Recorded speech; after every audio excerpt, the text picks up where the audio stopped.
السلام عليكم ورحمة الله تعالى وبركاته. ومرحبا بكم في درس جديد في قناتكم التعليمية Les Pros en Développement. Donc aujourd'hui on va voir le module 2, la création d'applications web à l'aide de Microsoft Visual Studio 2010. Bien sûr le module 1 هضرنا على la technologie ASP.NET وقلنا que ASP.NET il fait partie de l'ensemble du framework .NET.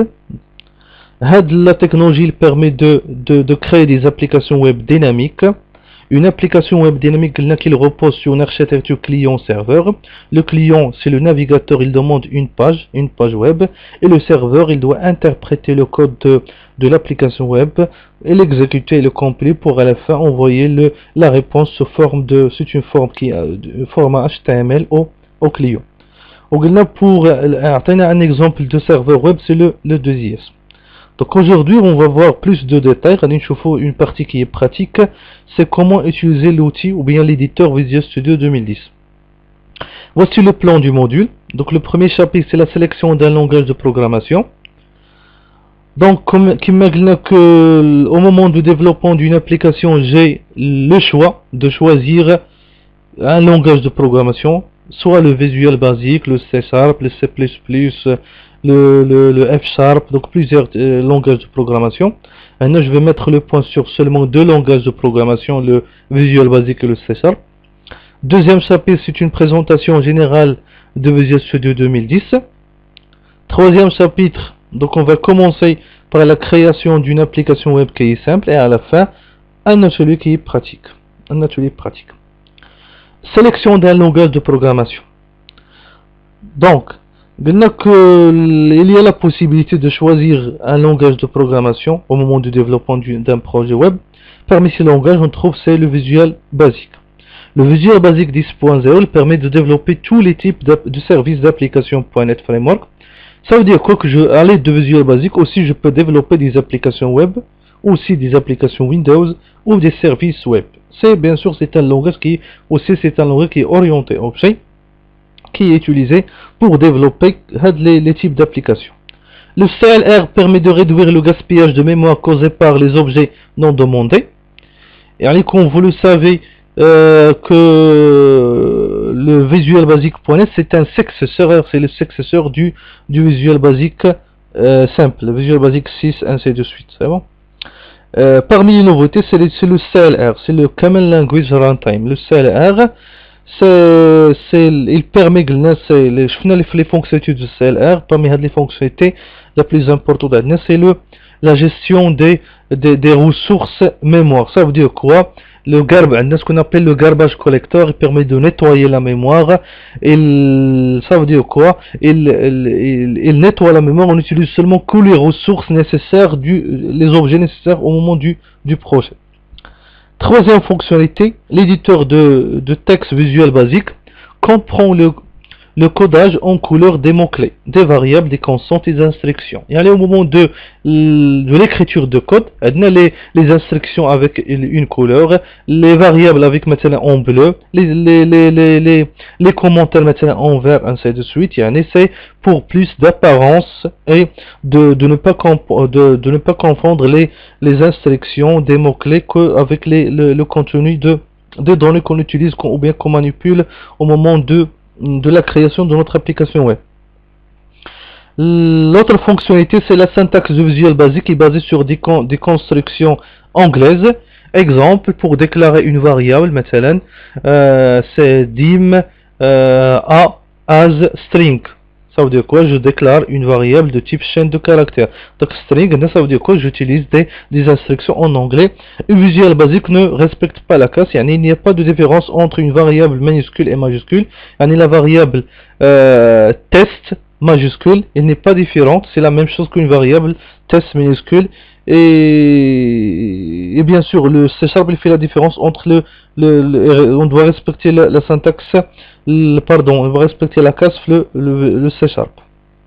Le C, le C++, ainsi de suite. Voici les fonctions de C#. C'est un langage de programmation le plus courant.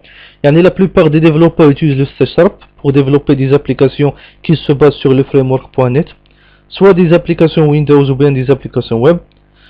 Bien sûr, le C Sharp Microsoft, bien sûr, il a visé les gens qui travaillent avec le Java ou le JavaScript, comme ça, ils peuvent facilement travailler avec le C Sharp. Il est basé aussi sur des mots-clés en anglais, syntaxe semblable à celle de JavaScript, syntaxe courte dans laquelle toutes les instructions se terminent par un point virgule. Donc on va le voir, mais bien, chaque instruction va se terminer aussi par un point virgule. Et il autorise certaines constructions de langage non sécurisé. Exemple, maintenant, c'est les pointeurs, il autorise les pointeurs. Il ne permet pas de vérifier les opérations arithmétiques, par exemple le dépassement des limites des types utilisés, ainsi de suite. C'est parmi les trous de sécurité. Donc, deuxième chapitre, c'est une présentation générale sur Visual Studio 2010. Donc, tout au long de ce cours, donc on va utiliser l'éditeur. C'est l'éditeur de développement intégré Microsoft Visual Studio 2010. Il simplifie le développement des applications. Par quoi? Donc, il offre des fenêtres de code pouvant être parcourues. Au moment de la création de mon projet web, j'ai plusieurs fenêtres de code. Une fenêtre d'idées pour c'est l'explorateur de solutions. Il comporte ou bien il contient les éléments de base de mon projet, mes fichiers web, les fichiers code, les ressources, les fichiers de configuration, ainsi de suite. Une autre fenêtre pour l'explorateur de serveur pour la création, la connexion à une base de données, création des tables. Une fenêtre pour le débogage, il offre des informations sur le débogage, les erreurs, ainsi de suite. Une fenêtre de propriété des contrôles utilisés. Donc c'est un ensemble de fenêtres, c'est un environnement développé sous forme de fenêtres. Aussi la prise en charge de débogage intégré, en même temps je vais développer et je teste, je débogue, je fais la gestion des erreurs. Et un navigateur web intégré. Donc l'avantage de Visual Studio, que normalement dans une application web dynamique, j'ai besoin d'un serveur web.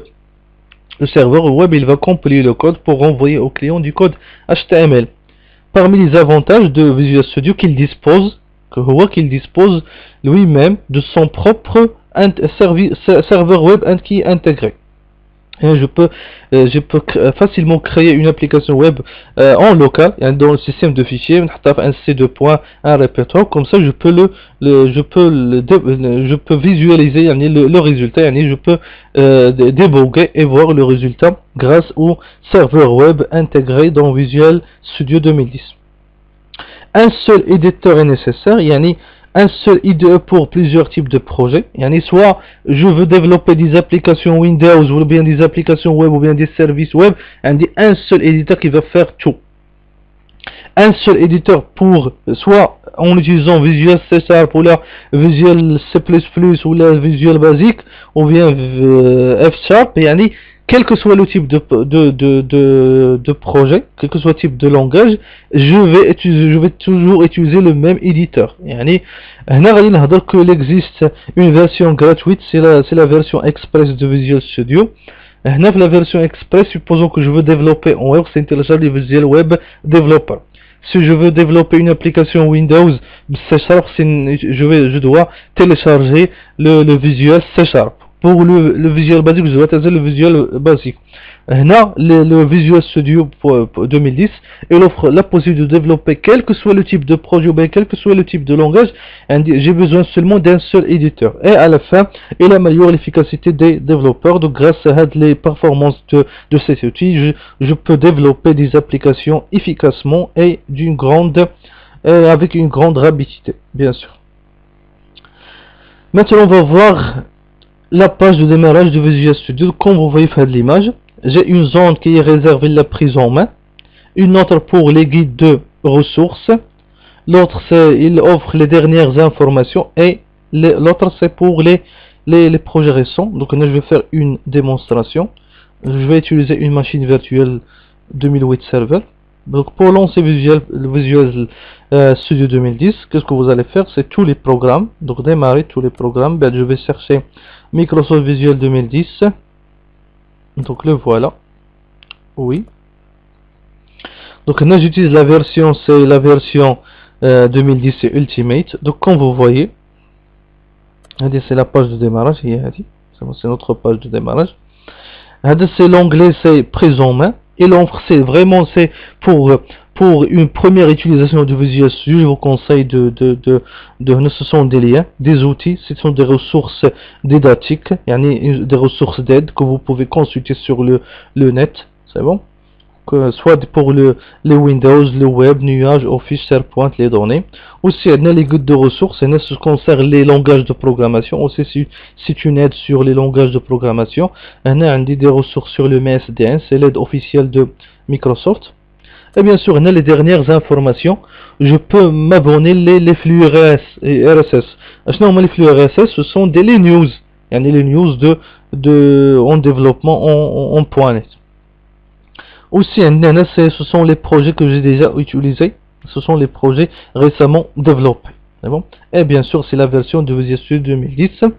Donc, il a Brina, je peux à tout moment cacher la page de démarrage. Comment faire? C'est, je vais désactiver l'affichage de la page de démarrage. Donc, je ferme et je teste. Donc, c'est démarrer tous les programmes.